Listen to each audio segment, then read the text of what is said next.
précédent, donc, j'ai expliqué ce que c'était que ces équations de Maxwell qui permettent de savoir comment se comporte la lumière dans notre univers, lorsqu'elle se propage dans le vide, bien sûr, mais aussi lorsqu'elle rencontre la matière. En fait, dès que vous avez de la lumière, le problème central de la physique, c'est résoudre les équations de Maxwell compte tenu de certaines conditions qu'on fixe pour observer la nature. Alors, comme je vous l'ai dit, il y a ces deux entités qu'on appelle le champ électrique et le champ magnétique, qui sont les points centraux des équations de Maxwell. Et c'est intéressant de savoir que le champ quantique, dont on a parlé quand on a vu la physique quantique, partage avec l'électromagnétisme la même structure. C'est-à-dire que ces champs électriques et magnétiques ne peuvent pas être déjà. Ils ont ce qu'on appelle une phase. Et qu'est-ce qu'on mesure en fait quand on mesure le champ électrique-magnétique? Ce n'est pas le champ lui-même, mais c'est le carré du champ. Parce que c'est des champs qui se comportent qui ont des nombres complexes, on les décrit avec des nombres complexes. Et c'est de la même façon, en physique quantique, on a des champs quantiques, c'est-à-dire que c'est plus de l'électromagnétisme, c'est de la matière, mais on a le carré de ces nombres complexes qui décrivent les ondes de matière qui correspondent à la probabilité d'observer une masse à un endroit donné de l'espace et à un moment donné. Donc on voit que la physique quantique a en fait repris l'électromagnétisme, mais au lieu d'appliquer le concept de champ à la lumière, on l'applique à la matière tout simplement. Et ça donne une structure, une théorie qu'on appelle la physique quantique, qui est décrite ailleurs dans d'autres vidéos. Alors ce qu'on va faire ici, c'est comprendre comment on est passé de 3 à 4 dimensions. En effet, lorsqu'on est avant 1905, il est évident pour les scientifiques qu'il y a un espace, qu'on appelle l'espace de Newton, qui a 3 dimensions, devant, derrière, en haut, en bas, à droite, à gauche. Et à côté de ça, on a ce qu'on appelle donc le temps qui s'écoule. Et avant 1905, on pense que l'espace suffit à décrire le contenant de la matière, que le temps est une donnée supplémentaire, mais qui n'est pas du tout liée à l'interaction spatiale. Alors en fait, ceci est vrai à condition que la lumière se propage à vitesse infinie. C'est-à-dire, si la vitesse de la lumière était infinie, eh bien effectivement, on aurait en fait 3 dimensions d'espace et une dimension de temps qui est complètement indépendante l'une de l'autre.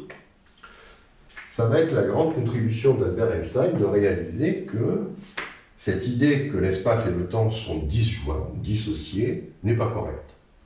Et en fait, elle n'est pas correcte parce qu'elle suppose que la vitesse de la lumière est infinie. Or, on savait très bien que la vitesse de la lumière, elle était très grande, 300 000 km par seconde, mais ce n'est pas infini, c'est-à-dire qu'il y a une limite. Et quand vous dites qu'il y a une propagation de la lumière qui est limitée par une constante universelle, on arrive donc à l'équation E égale mc2 de la relativité. Mais aussi, pour établir cette relation, on sait qu'Einstein est parti de ces équations de Maxwell. Et il s'est posé la question, si je fais un changement d'observateur, que deviennent ces équations?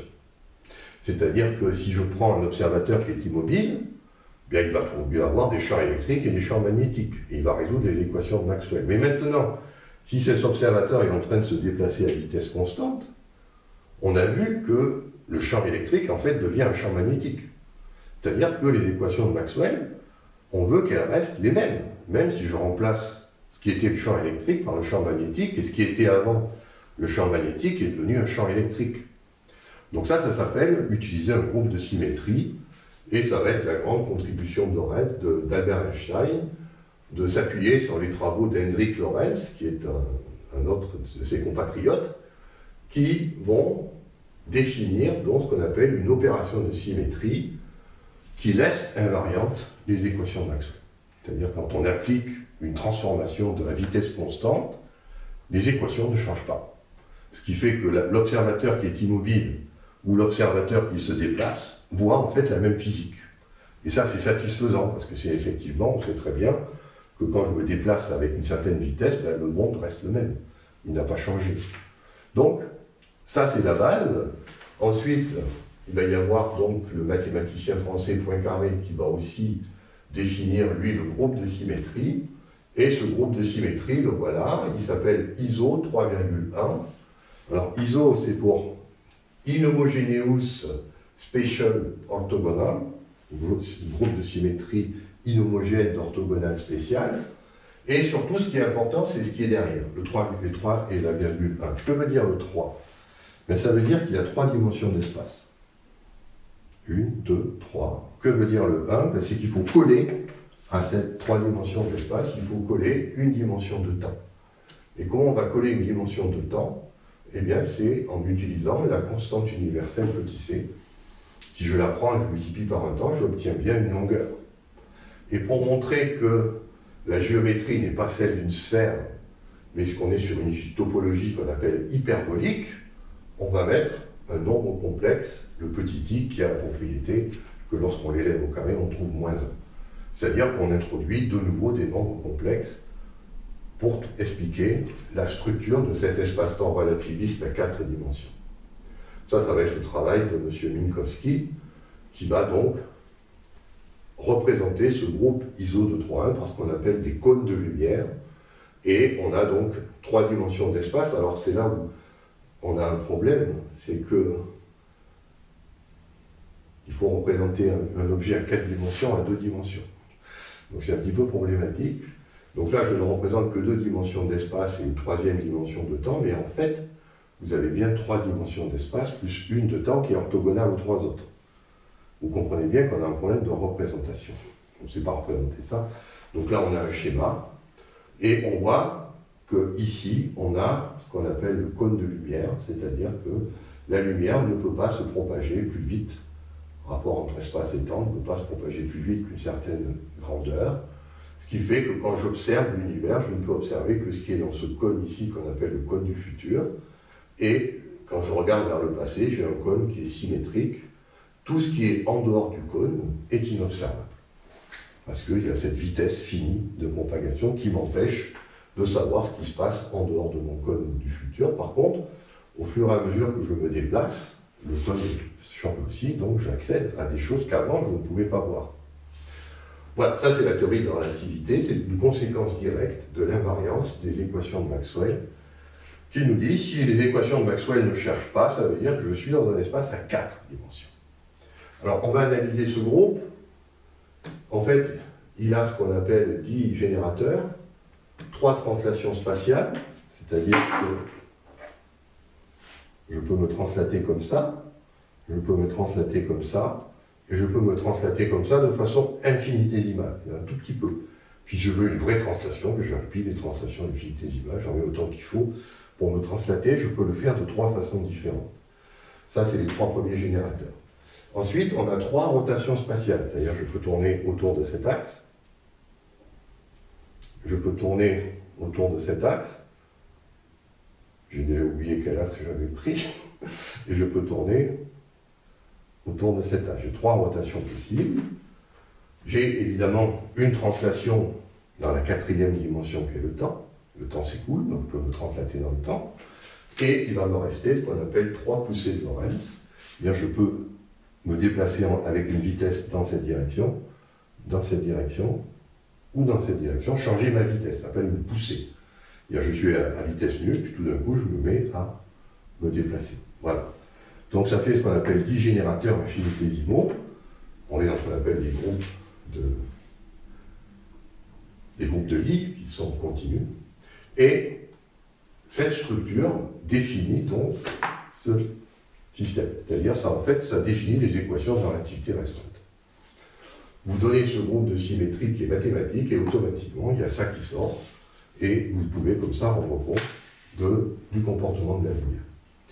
Alors, ce qui va se passer, et ça, bon, c'est ce qu'a fait Einstein. Il a dit, je vais prendre les équations de Maxwell, et puis il y avait Poincaré qui avait trouvé ce groupe, qui laissait invariant. Ce monsieur que vous voyez ici va se poser une question, il dit, mais attendez, là, pourquoi vous prenez ce groupe-là? Parce que les équations de Maxwell, elles sont comme elles sont. Et si on regarde, lui, il va trouver qu'il y a un groupe supérieur qui laisse, lui aussi, invariant les équations de Maxwell.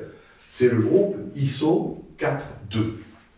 Alors, évidemment, ce n'est pas ISO de 3, c'est-à-dire que pendant ce groupe-là, c'est 4,2, ça veut dire qu'il y a 4 dimensions d'espace. et 2 dimensions de temps. C'est-à-dire qu'on a rajouté 2 dimensions à l'espace-temps de Minkowski, qui en avait 4. Et ceci, on a le droit de le faire, puisque ce sont les mêmes équations. Alors, simplement, ça introduit, bien sûr, on peut montrer que ISO de 4,2 est un sous-groupe du groupe de Poincaré, ce qui fait que tout ce qui était là, on le retrouve ici. Ça n'a pas changé. Par contre, on a des nouveautés. C'est-à-dire qu'on a ce qu'on appelle des opérations de dilatation ou de changement d'échelle et des symétries conformes qui sont des opérations où on change les angles. Et pas simplement, on ne fait pas simplement des translations ou des rotations, on déforme aussi. C'est-à-dire que là, vous voyez, j'ai un angle de 90 degrés, j'ai aussi une opération de symétrie où je peux faire ça. Je peux plier les axes. Et ça, c'est compatible avec l'équation de Maxwell telles qu'elles ont été écrites en 1864. Voilà. Alors, on peut montrer donc que ces équations sont en fait invariantes sous 15 opérations de symétrie. On retrouve nos 4 translations, 3 d'espace, 1 de temps. Les 3 rotations, elles sont toujours là. Par contre, on va rajouter 3 rotations hyperboliques, qui sont ici les rotations des poussées de Lorentz, et une dilatation et 4 inversions. Donc vous avez ici les opérations d'inversion et de dilatation. C'est surtout l'opération de dilatation qui est intéressante.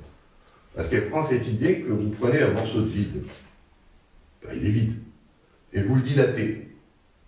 Ben, ça reste vide. Il n'y a aucun moyen de savoir, quand vous voyez du vide, si vous l'avez dilaté ou pas. Et c'est une symétrie. Cette symétrie, on l'oublie dans la physique contemporaine, et pourtant elle existe. Alors, elle va se manifester sous une forme un peu particulière, c'est ce qu'on appelle un changement d'échelle. Je vais vous expliquer ce qui se passe. Vous prenez par exemple ce mètre, et vous dites, je mesure 10 cm. Voilà. Je sais que 10 cm va me donner le chiffre 10. Mais pourquoi j'obtiens ce chiffre? Parce que je suis en centimètres. Si maintenant je veux exprimer cette longueur en inch, la longueur ne change pas, c'est toujours la même longueur. Par contre, ce ne sera plus le même chiffre. Parce qu'en inch, un inch c'est 2,54 cm. Donc bien que j'ai la même longueur, je n'ai pas le même chiffre. Et vous voyez, j'ai une opération de symétrie qui consiste à dire que 10 cm ou l'équivalent en inch, c'est la même chose, alors que le chiffre a changé. Ça s'appelle une dilatation. C'est-à-dire que vous avez changé d'unité de mesure. Et lorsqu'on y réfléchit un petit peu, c'est logique que l'observateur peut choisir d'exprimer ses longueurs en mètres ou en inch. C'est-à-dire de prendre des chiffres qui n'ont rien à voir les uns avec les autres à une constante d'échelle près. C'est cette symétrie, donc, qu'on appelle la symétrie de dilatation, où j'utilise un facteur d'échelle constant pour dilater. Et la grande idée qu'on va défendre ici, qui a été défendue et découverte par un physicien français qui s'appelle Joël Sternheimer, c'est que cette dimension d'échelle est bien une 5e dimension. C'est-à-dire qu'on a la capacité de jouer, de propager, tout comme on peut propager des ondes à 4 dimensions, on peut propager des ondes dans cette 5e dimension d'échelle. Et les équations de Lorentz nous disent qu'on en a aussi une 6e, c'est-à-dire que pour contempler ce qui se passe dans cet espace à 5 dimensions, il vous faut une 6e dimension qu'on pourra identifier à l'observateur, au sujet qui observe une réalité. Donc on voit ici comme quoi la lumière, via ce qu'on appelle les équations de Maxwell, nous suggère que nous vivons dans une réalité à 6 dimensions. Il y a 3 dimensions d'espace qui correspondent à l'espace tel qu'on le connaît, il y a une dimension de temps qui est le temps des horloges, il y a une autre dimension qui est la dimension d'échelle, c'est-à-dire à quelle échelle je me place pour observer mon phénomène, et puis il y a une 6e dimension qui est, on verra, qui est l'échelle de la conscience, c'est-à-dire qui observe. Parce qu'évidemment, il y a un observateur, on sait bien qu'il y a, quand on regarde le vivant, l'observateur joue un rôle. Les policiers le savent très bien, quand il y a une scène de crime et qu'il y a des témoins, on n'a pas un récit de ce qui s'est passé, on a N récits, il y a autant de récits que de témoins, parce que chaque observateur est unique. Donc on voit que cette dimension, ces 2 dimensions supplémentaires introduisent d'une part ce qu'on appelle le temps biologique, c'est-à-dire qu'il y a un temps aussi de développement des organismes vivants. Ce temps, évidemment, n'existe pas pour la matière inerte. elle obéit au temps des horloges. Et puis, il y a aussi donc un temps de la conscience, c'est-à-dire qu'on peut, par la conscience, être chacun unique, bien que l'univers soit le même pour tout le monde. On a chacun une façon de le regarder qui nous est propre. Voilà, donc dans la vidéo suivante, on formalisera un petit peu plus ce concept et on verra qu'on tombe effectivement dans un univers qui est piloté par la musique. Et ça va être intéressant parce que ça veut dire que par la musique, on peut accéder à cette dimension d'échelle.